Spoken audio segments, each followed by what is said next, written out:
I just really gotta be honest with you guys. I feel like YouTube is making all the wrong moves. They're making a lot of moves that are sinking not only small creators, but mid-sized ones like myself, and even larger ones at the same time. And last night, YouTube was down for like 4 hours. Man, it was a long ass time for anybody who just uses YouTube as their only source of entertainment. Like, you know, myself, I don't have cable, I just use YouTube, maybe Netflix and Hulu, but mainly YouTube. So that kind of sucked. But I also had a video to drop, and I ended up dropping it last night, but YouTube went around with their fuckery again, and my thumbnail did not load. So my video had no thumbnail for several hours until the middle of the night. It finally got fixed, and so this morning I did post that, yay, it's fixed. So if you want to go ahead and give that video some love, because obviously a video with no thumbnail ain't gonna get that much love. So I'm gonna go ahead and give that video some love. If you haven't seen it yet, make sure you hit that link in the description below to go ahead and check it out. But today I have the new Dragon Ball Evolve Dragon Ball fan manga. So if you're not caught up with this Dragon Ball fan manga, Dragon Ball Evolve, I'm gonna have a playlist to it in the description below as well. Go ahead and check out. I have the first 2 episodes out right now, and now this is chapter 3, so I'm gonna give you a second. Go ahead and check that out. So second is already passed. Okay, so now we're in chapter 3, and Mastered Ultra Instant Goku has already beaten the fusion between Broly and Vegeta. So Goku tells Broly that he needs his help to face off against the evil Saiyan, which is going to be Yamoshi. So as soon as Chilai hears this, she's having none of it. She does not want her Broly Boo to be put in harm's way, especially against the first Saiyan. So Vegeta is the one that has to calm her down and tell her that there's no worries, he's going to win, and if not, they're gonna come back right away. This seems to settle her nerves down a little bit. Here is where the dilemma begins. It looks like Goku cannot sense or track down Yamoshi. He can only sense his existence. He sensed him once, and then he can't sense him again. He can only sense his existence, and even Beerus and Whis have no idea that this character is even a thing. They can't feel him at all. So this character is very much a mystery. And before they can even begin their plan of tracking down Yamoshi, he finds them first. Vegeta flies up without any warning and punches Yamoshi right in the jaw, but it doesn't seem to have done any good, which is pretty startling and something they have to worry about, seeing as how this is the fusion of not only Broly but Vegeta, the 2 most powerful Saiyans other than Goku, and they just went up and smacked this dude right in the face, and he's looking at them like, yeah, that shit didn't even tickle. When that doesn't work, Vegeta decides the power of Super Saiyan God should be enough, and he does a flurry of attacks, flurry of fists at Yamoshi, but Yamoshi blocks every single one. Yamoshi smacks Vegeta away and then kicks him right into the dirt, all the way through into an underground cave, very similar to the cave that Goku and Beerus fought in the Battle of Gods movie. And I gotta say, this cave battle is by far one of my favorite places that these characters have ever fought. And it was so remarkable even that they added it to Xenoverse 2. So after getting his ass handed to him mercilessly by Yamoshi, Vegeta decides enough is enough, and he begins to lose control.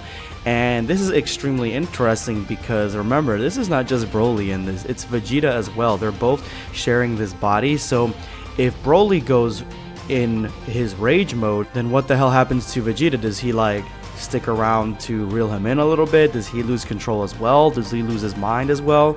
Is this rage mode, this legendary mode, is this a little bit more control than the normal Broly rage mode?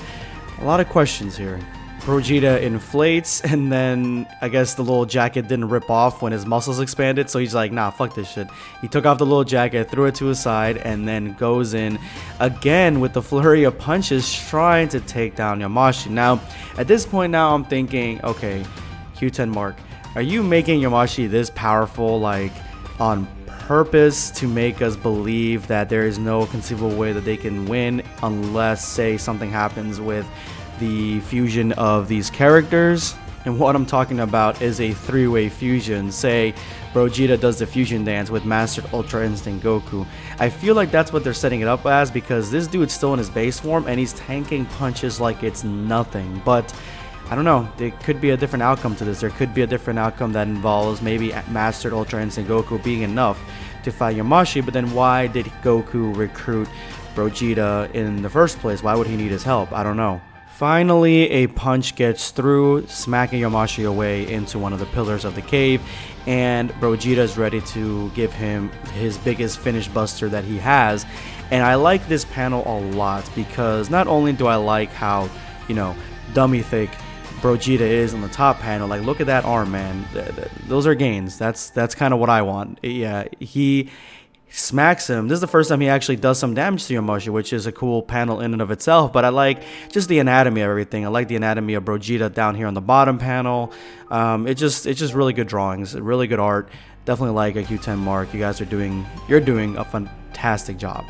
Now looking at the way this blast looks, I thought it was a finish buster, but it could be a combination of finish buster and a big bang attack. I'm not exactly sure, but it looks like Yamoshi tries to block this and he seems to take the brunt of it. Now I'm starting to remember, or starting to realize exactly who I thought this guy looked like. Yamoshi, at first I thought he looked like, say, one of the earlier drawings that we've gotten, or the earlier artworks we've gotten of Broly back before we knew he was Broly. We thought he was Yamoshi, but now I'm looking at him, he kind of looks like Shallot from Dragon Ball Legends. I don't know if you guys are seeing it too, but just something about his armor and the way his hair is and everything. I don't know, he looks a little bit more like Shallot to me, but you know, that's just my take on him. Let me know what you guys think of his artwork, his design, and the way that he looks. Is this what you thought Yamoshi was going to look like, or did you guys think he was going to look more feral or like something completely different?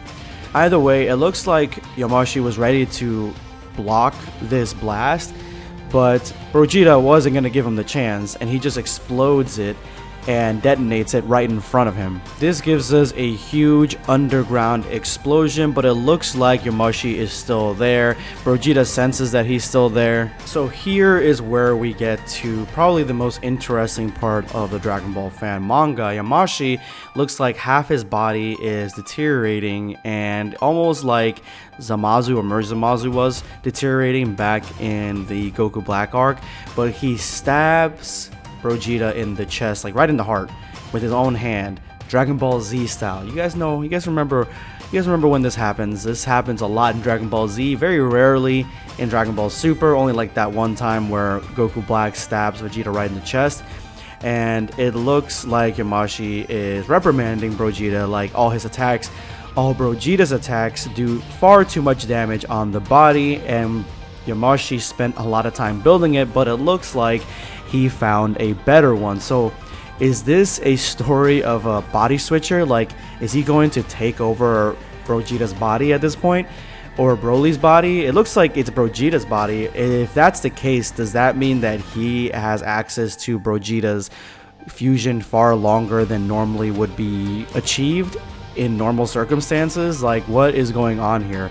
I mean, what I think is that he's going to be taking Broly's body, but I don't like the fact that Yamoshi is trying to steal somebody else's body. I thought he would be like a pretty cool badass warrior on his own, something that was going to be terrifying on his own, but it looks like this is going to be the story of some sort of body switcher, and Goku senses something to be completely wrong, and he tells Chilai to take the spacecraft, go back to Earth, find Bulma. It's incredibly important that she does this, and he's going to go gather more information, but he tells her and he reiterates that it's very urgent that she follow his instructions, and then he goes into the Cave of Wonders. So Q10 mark, I'm not exactly sure which way you're going with this, but I'm hoping that the next chapter has MUI Goku again, because there are far too little artists that do MUI Goku justice, and you, sir, are definitely one of the ones that definitely does him justice. So I definitely want to see your take on him again,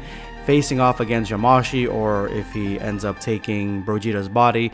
you know, that would be also cool as well.